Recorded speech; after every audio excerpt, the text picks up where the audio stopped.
Ya, saya lanjutin ya. Kemarin udah part 1, sekarang part 2 mengenai rezeki lain. Hikmahnya itu sebenarnya banyak banget. Dan mungkin kalau sih ngomong gak akan habis. Dan ya, sih kan seneng beropini, jadi bisa muter-muter ngomongnya. Nah, jadi intinya itu kalau misalnya terkait rezeki nih, sebenarnya itu si tegesin lagi ya, ini contoh dari segi rezeki yang berbentuk uang. Tapi sebenarnya kalau misalnya orang merasa sudah bersedekah tapi kok nggak dapet hasil kayak gitu, itu mungkin karena pertama belum ikhlas, kedua masih berpamrih gitu. Orang yang sebenarnya bersedekah itu harusnya kita sampai lupa kita udah bersedekah seberapa banyak kayak gitu. Nah, sampai udah seberapa banyak kemana aja, dan sedekahnya itu bukan dalam bentuk uang, udah bantu siapa aja tuh sampai lupa kayak gitu. Jadi saking banyaknya gitu perintilan yang kita bantu itu yang sebenarnya gitu. Jadi ketika kita udah sampai di takaran kita lupa sudah bersedekah, sekali lagi ya, sedekahnya nggak cuma dalam bentuk uang tapi juga kita membantu orang dan sebagainya, itu udah sampai berapa kali dan berapa banyak dan kepada siapa aja udah lupa, itu nanti akan datang. Berarti kan kita udah ikhlas tuh, berarti fokus kita udah bukan ke sedekah tuh. Nah, maksudnya fokus kita bukan untuk mengharapkan imbalan dari sedekah itu. Nanti rezeki akan datang sendiri. Dan itu si itu cuma memberi contoh dari segi materinya. Cuma kalau misalnya yang kedua, misal kita sudah di taraf itu dan ternyata kita tidak, ya maksudnya biasa-biasa aja gitu, nggak kaya dari segi materi, bisa jadi harusnya, ya pasti teman-teman udah pernah dengar, misalnya harusnya kita mungkin Allah nakdirin kita hari itu sakit atau kita hari itu kecelakaan tapi kita diselamatkan. Kan banyak tuh hal-hal kejadian yang katanya misalnya pesawat kecelakaan tapi pas itu si A itu dia harusnya terbang naik pesawat itu tapi dia batal kayak gitu kan. Jadi kayak secara nggak langsung Tuhannya tolong gitu, ya Allah tolong gitu. Jadi mungkin banyak rezeki-rezeki seperti itu, atau mungkin efeknya jangka panjang, nggak untuk kita tapi untuk anak cucu kelak gitu, walaupun belum ada ibaratnya benih di perut gitu, atau apa sih namanya, bentuk bayi kayak gitu misalnya, belum, atau bahkan belum menikah kayak gitu kan, walau alam misalnya harusnya cucu keturunan gitu, uh, apa namanya, nauzubillah min zalik sih, misalnya kayak dari segi fisik gimana, misalnya kekurangan dari apa, misal penglihatan atau apa gitu, atau mungkin enggak, bukan dari itu, dari segi psikisnya kenapa, tapi bisa Allah sehatkan. Atau bisa jadi tuh apa ya, kayak gitu tuh juga menyambung sama syukur juga sih, karena banyak konteksnya kalau mengenai kenapa sedekah itu nggak cuma rezeki teman-teman. Jadi kita kita itu tuh jadi di tempat buat sabar gitu, buat iman kita kuat gitu. Jadi kita apa ya, kita hidup nggak bergantung sama materi gitu. Oke, materi penting gitu, tapi kita tidak tidak di apa ya, ibaratnya tidak di, kalau kuda tuh tidak di apa sih, di dipentul ya, dipacul, kok pacul sih, di lecit apa sih, pakai yang tali itu, tali kuda, nggak digituin sama duit lah. Kita nggak, ibaratnya oh ya nggak disembah deh, nggak, maaf, muter-muter ngomong. Pokoknya kita tidak menjadi budak uang kayak gitu, karena kita juga bisa, apapun keadaannya kita bisa sedekah gitu. Jadi itu kan juga apa ya, meningkatkan rasa kita bisa sabar nggak sih, apapun kondisi kita tetap sedekah kayak gitu kan. Jadi itu sebenarnya nggak cuma konteks rezeki tapi ke hati kita gitu, bisa mengelola hati gitu. Jadi konteks bah konteksnya tuh luas banget gitu. Dan juga kita bisa, yang saya bilang tadi, bisa bersyukur. Kenapa kita bisa merasa kita kalau berhasil semata-mata bukan karena kita, bisa jadi doa orang tua kita, bisa jadi sedekah orang tua kita, dan efeknya baru nyampenya bukan ke dalam materi tapi anak cucunya misalnya, termasuk kita gitu atau saya gitu. Itu jadi better gitu dan before gitu, daripada orang apa keluarga dia yang sebelumnya kayak gitu kan kita nggak ada yang tahu. Jadi apa ya, kalau misal kita bertindak itu efeknya memang panjang banget dan kita nggak bisa nakar kita melakukan ini efeknya itu untuk kita sendiri, tapi kita juga melakukan ini efeknya untuk orang lain, untuk orang sekitar kita gitu. Jadi hukum karma itu berlaku guys, dan apa yang kita tanam, apa yang kita tuai itu uh, berlaku gengs kayak gitu. Terus tadi nggak cuma dari masih pingin bahas rezeki sih, tapi kayaknya nggak bakal habis-habis kalau misalnya sih ngomong terus gitu tentang ini. Jadi dari buku 7 keajaiban rezeki ini juga, oh ya sekarang gini, kalau misalnya ngomongin materi juga ya, sebenarnya itu pertama sih pondasi iman gitu. Kalau misalnya iman gimana ya, bukan uang yang jahat, tapi siapa yang megang uang itu. Ketika uang tidak punya uang pun bisa menjadi jahat. Banyak orang yang nggak punya uang, dia jadi pencuri, dia jadi perampok, sama aja ya dia jadi apa sih namanya, menghalalkan hal yang harusnya ya yang sebenarnya haram, dia halalkan berbagai cara gitu. Jadi sebenarnya, dan juga jadi kayak gitu, dan kejahatan juga bisa dipegang oleh orang-orang yang beruang kayak gitu. Tapi kalau misalnya yang memegang itu seorang yang arif, yang bijak, orang yang megang uang, ya dia bisa bersedekah lebih banyak, bisa memberikan manfaat lebih banyak. Dan juga orang yang nggak punya uang, ketika apa sih namanya, ketika dia tidak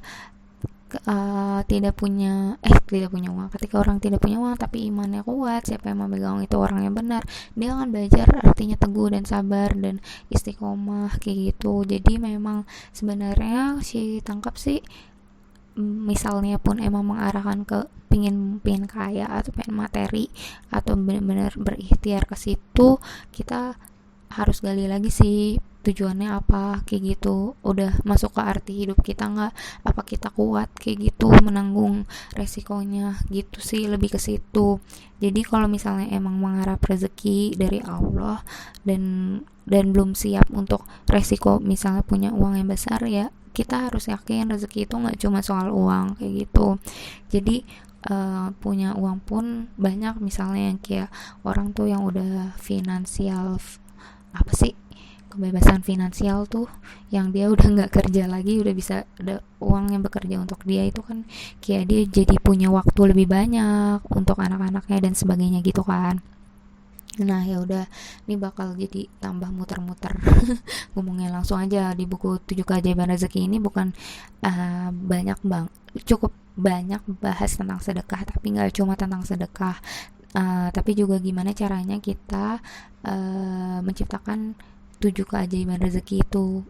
Salah satunya itu ya ibadah gitu. Kalau di muslim atau orang yang beragama Islam itu dengan melaksanakan sholat, tidak hanya sholat 5 waktu, tapi ada jenis-jenis sholat yang bisa sesuai kebutuhan. Misal lo butuh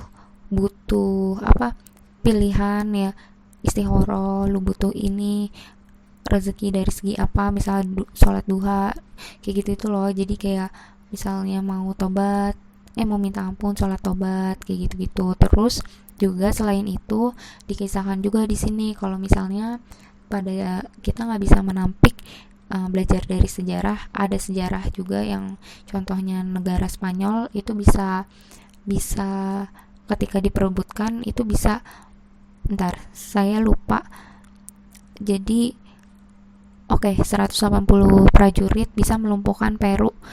Jadi itu yang nyerang itu dari Mongol itu mampu menggilas Cina. Jadi Cina itu waktu itu penduduknya 6 juta tapi mampu diserang oleh 180 prajurit. Jadi ternyata rumusnya itu know yourself, kenali diri kamu. Jadi dan juga kenali siapa lawanmu, nggak ujuk-ujuk buat kita tempur gitu, atau kita ibaratnya kalau sekarang mah bukan tempur perang kayak gitu ya, tapi kita bisa melawan apapun situasi kehidupan gitu. Jadi kita harus tahu dulu kita itu sekarang di mana, pahamin, siap menanggung resiko atau enggak, siapa yang kita hadapin, bagaimana kita harus bersikap, mungkin gitu. Tapi sih juga masih banyak banget belajar, dan buat ini ya bener-bener sih gak bilang sih bisa ya kayak gitu, cuma sih juga gak bilang nantinya sih gak bisa gitu ke depannya gitu, sih tetap belajar. Kita di sini saling sharing aja. Terus itu pertama cara itu yang cara kedua ya, berarti ya, setelah sedekah kemudian beribadah sesuai kebutuhannya apa lu tingkatin gitu. Terus yang ketiga itu yang tadi sih bilang, kenali dirimu dan siapa yang kamu hadapi atau musuhmu ya, atau mungkin kompetitormu gitu. Terus yang keempat adalah pastikan kalau apa yang kita lakukan itu adalah panggilan jiwa, bukan semata-mata panggilan kerja. Itu sih sendiri menjalankan sesuatu, misalnya nih sih benar-benar butuh duit, tapi sih itu nggak mau asal dapat duit gitu. Jadi si itu orang yang mau kerja apapun, bahkan jadi pelayan restoran pun sih mau gitu, asal apa sih value yang bisa gue dapet gitu. Karena memang setiap pekerjaan itu ada nilai pengalamannya ya, cuma apakah itu sesuai apa value itu sesuai dengan kebutuhan sih gitu.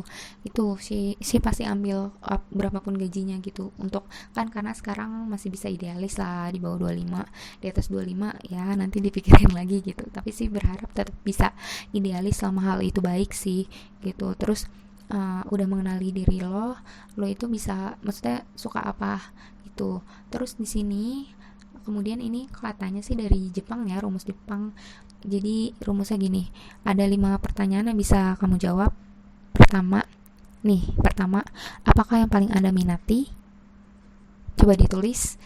Terus yang kedua, apa yang paling Anda sukai? Anda kuasai? Ditulis. Ketiga, apakah sesuatu yang Anda minati dan kuasai itu menghasilkan? Ditulis.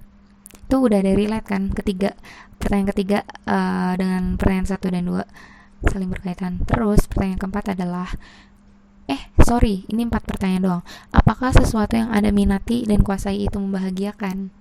Nah, dari situ bisa tersaring. Misalnya lo itu punya hal yang minat itu banyak, bisa tersaring sama yang dikuasain di pertanyaan kedua. Terus bisa tersaring lagi di ketiga, apakah itu menghasilkan. Terus yang keempat, apakah itu membahagiakan. Jadi tersaring yang paling banget dari terfilter itu yang mana. Itu mungkin dan kemungkinan besar itu adalah kekuatan utama lo gitu. Dan di situ diajarkan di mana-mana orang yang sukses itu bukan perbaikin kelemahannya, tapi mempertajam kekuatannya.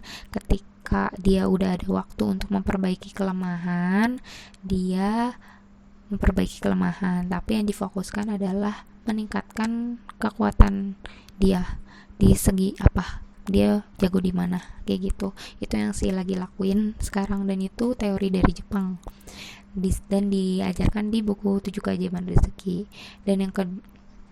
Dan selanjutnya mungkin sih nggak sebutin semua kali ya review bukunya, bukannya sih pelit sih, cuma nanti sih kena ini lagi, belum tahu banget sih soal review buku tuh harusnya kayak gimana, takut terlalu lengkap terus kena gitu kan karya orang soalnya, meskipun ilmu. Nah, terus di sini ada misal tentang sebelum itu sih jelasin tentang kekuatan diri lo itu jangan sampai itu cuma menurut lo doang, tapi itu yang memang udah dari masyarakat pun menilai kayak gitu ya. Jadi misalnya pemain basket Michael Jordan ya, ada ya pemain basket Michael Jordan, jangan sampai Michael Jordan jago main basket terus dia ngerasa main golf, terus ternyata orang-orang ya mikirnya nggak mungkin lah dia bisa main golf. Jadi nggak relate gitu antara persepsi orang sama persepsi kita.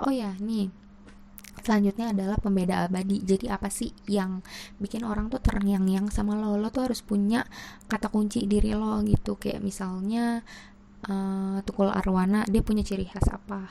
Terus kalau misalnya ini Bapak Ipos Santosa, ini terkenal dengan otak kanan, pikiran kanan, apa sih ya itu otak kanan. Terus misalnya apalagi tuh, misalnya Thomas Alva Edison ya, lampu ya. Jadi terus misalnya siapa lagi sih, Misalnya sebentar sih, cari misalnya Ton MC Ifle, lo tahu itu nggak, channel YouTube-nya itu coaching. Terus misalnya siapa sih, Ari Ginanjar, spiritual. Ustadz Arifin Ilham, zikir. Ustadz Yusuf Mansur, sedekah. Nah, kayak gitu-gitu. Jadi lo harus punya kata kunci apa dan bangun persepsi publik tentang itu.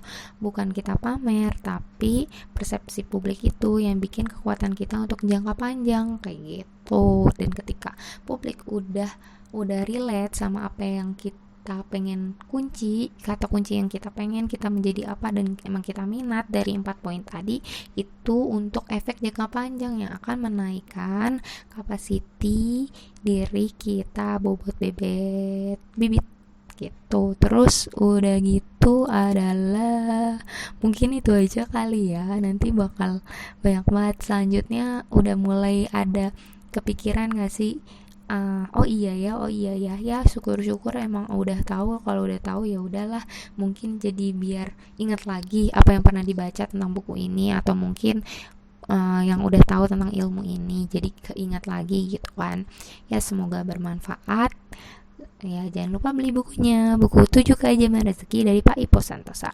Jangan melihat tahun terbitnya, tapi lihat berapa kali cetaknya, berapa testimoninya, siapa yang nulis, terus faedah-faedahnya kayak gitu. Jadi don't just enggak deh, covernya juga bagus Pak Ipo. Mungkin lebih ke jangan lihat siapa yang mengatakan, tapi apa yang dikatakan. Tapi Pak Ipo Santosa juga bagus ya siapanya ya, itu untuk apapun sih, segi apapun gitu. Jadi mungkin seperti itu dulu. Terima kasih sudah mendengarkan, semoga bermanfaat. Bye bye. Wassalamualaikum warahmatullahi wabarakatuh.